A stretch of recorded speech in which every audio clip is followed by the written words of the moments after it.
So Sunday morning, I wake up and Fat Joe responds. And he says, it's all love. I can wait till later. He was like, what time can you get it to me? I was like, I'll have it to you by 7 p.m. And he was like, cool. So I'm excited. I start reminiscing throughout the day. I start thinking of like when I first started rapping, when I was like 13, and all the little steps I took up to that moment. When I was 13, I slept in the bedroom with my brothers, and we had a bunk bed. And I was listening to Snoop Dogg's first album. So there was a record on there that I was feeling, and my brother's like, I was like, yo, I think I like rap, man. That's dope. And my brother was like, why don't you try it? I was like, I don't know how to do that, man. My brother said, look, I write poetry, so why don't you start with two lines that rhyme? So I started doing it over Snoop's beat, and then I did it for fun throughout the years. Then I was doing it as my greeting message on, some of you ain't gonna know about this. It's gonna age me, but it's cool. I ain't tripping. When pages were out on the voice message, I'd go ahead and play a beat in the background, and I leave one of them raps. So people used to like to call me just to listen to the rap, to page me. And then the homies got word, and then I started doing it for them. And I thought it was cool. Like when I started, man, in LA, you kind of start banging at an early age. You got A track, B track, C track in elementary. When each track comes in, on day one, you already got a rumble in the bathroom. Because you won't let them know who's going to be the one running the show for that semester. So you go to work. So that hood mentality is already in you, like by first grade. And then you got your homies around you. One of my best friends, I haven't talked to him in a while, but one of my best friends, Aldo, he's with it, man. I miss him, but I grew up with him in LA. And then I moved out of LA, came out to the Valley. I did my thing out here with the homies. So when I start rapping, one of the first, my man Skits, he had a group, Pyrotech. See, I used to go by Young Temp, short-tempered. I was short-tempered. And I used to do a few records with him. We were trying to do the groove, but it didn't align. Time. At the time, I was having babies. Like, I wasn't fully focused in rap. And then, that time passed. And then I got into rapping, like 100. And then through my rap career, you guys kind of know a little bit of the little things I did. But after that, I started getting into basketball, because I was coaching my son. And I coached basketball. And in basketball, when I started the program, the AAU team, I am always the type to try to help somebody come up. Because nobody really helped me. I always wanted somebody to be like me. Yo, I got you. Let me show you how the game goes. Let me show you which route to take. So I brought along these two coaches. I brought them on board. They felt they would like me. They're not like me. And I'll tell you why they're not like me. There was a moment when I needed to get away from basketball, and I asked one of them to take charge for the moment for the next 3 weeks. I'm still communicating everything, but I need him to coach. So he did that, and during those 3 weeks, he felt he can go behind me and try to take over my program, right? And try to pull him away. So I stepped back in. I was like, listen, not gonna need you anymore, man. That ain't the right move. You guys are done right here, right now. You guys gotta go. They left. They started the program. After that, but I kept showing people love, and in return, I kept getting done bad. And then I had to change your heart. See, back then I used to cuss. But then I accepted Christ. Christ changed my heart, the way I thought, the way I move. So I got even nicer. And I would talk to parents when they were being disruptive, because there were parents who came and cussed, and I'm like, yo, there's kids here, man. There's other parents that don't appreciate that. Though your child's talented, I'm gonna have to ask you not to return. In a nice way, right? And that kept going. It happened time after time, up until today. It still happens, where I show somebody love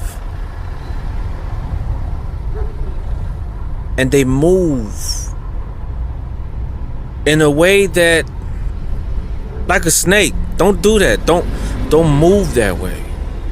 I'm gonna dismiss you. It sucks, cause kids. I'm giving back, cause when I was young, I loved the game of basketball. Nobody gave me. My parents didn't come from good means. I had a hardworking dad and a mom who was a housewife and raised 8 kids who were kind of close in age. That's a lot of trouble. She used to do laundry every day. It's a lot of kids. So I didn't have the luxury of playing AAU. So when I see these young talented kids and I give them the opportunity, and then I train them, and then I help them get to a level, and then I want to continue to build them, then they get to a certain age and they start listening to other people and start getting personal trainers. Because now they start getting lost in that world, just like hip-hop. You start getting good at your craft, and then you start believing in yourself, thinking you don't need that person who put you on. And then you move away and it goes sour.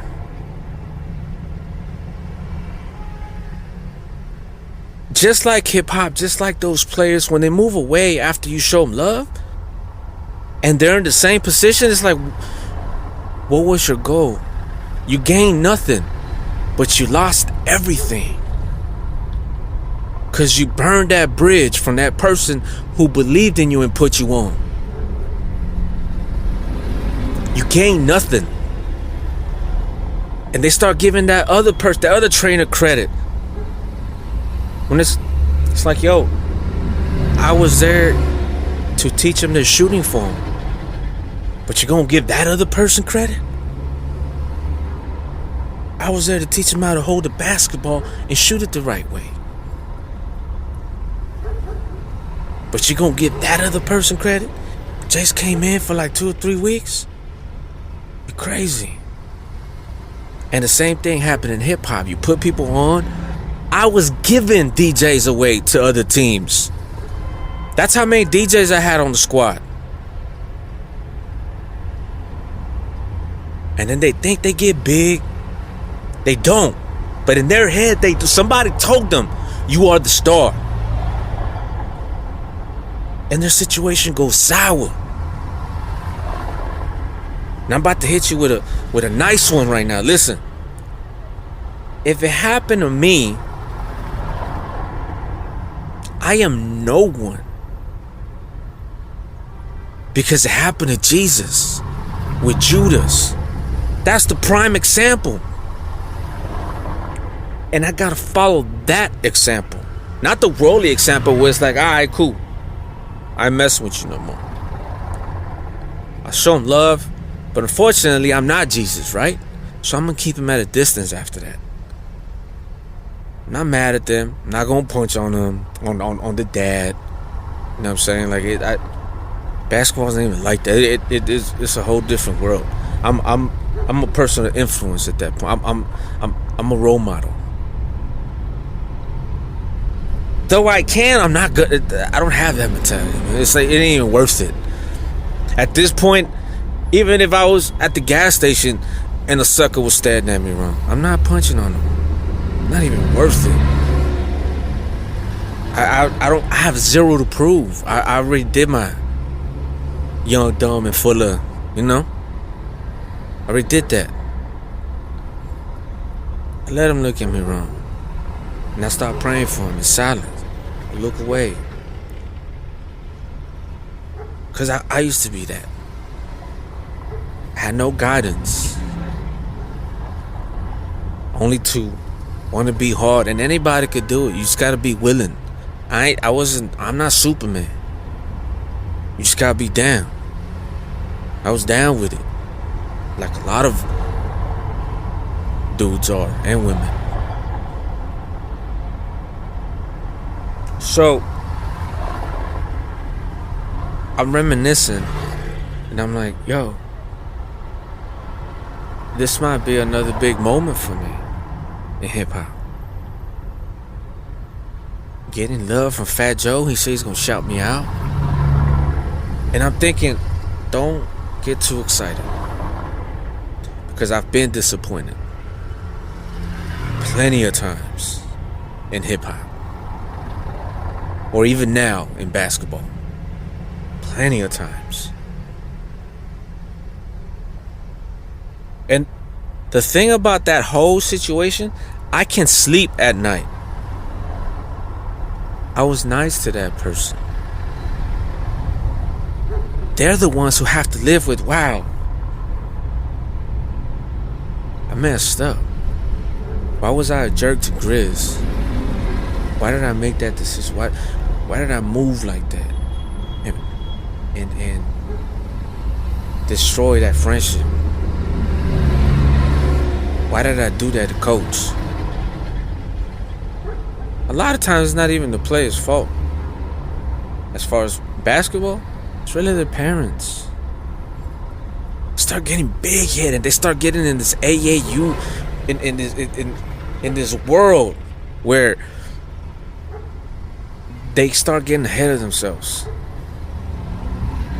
But that they're so focused in the now, they're not looking in the future, and it's like, yo, it's bigger than basketball. Not all of them are gonna make it, but you made that decision that's gonna burn this bridge. That's cool. It showed me who you are, and I can be okay with that, because I know who I am. Like a lot of these hip-hop dudes who did me wrong. I only say did me wrong because I gave them the opportunity, though they owe me nothing, but they shouldn't have made those decisions where they burned that bridge.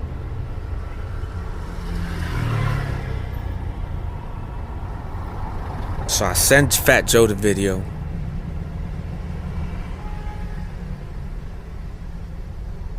Sunday evening, I'm hyped. And I wait for his response. So I wait all night until Monday morning.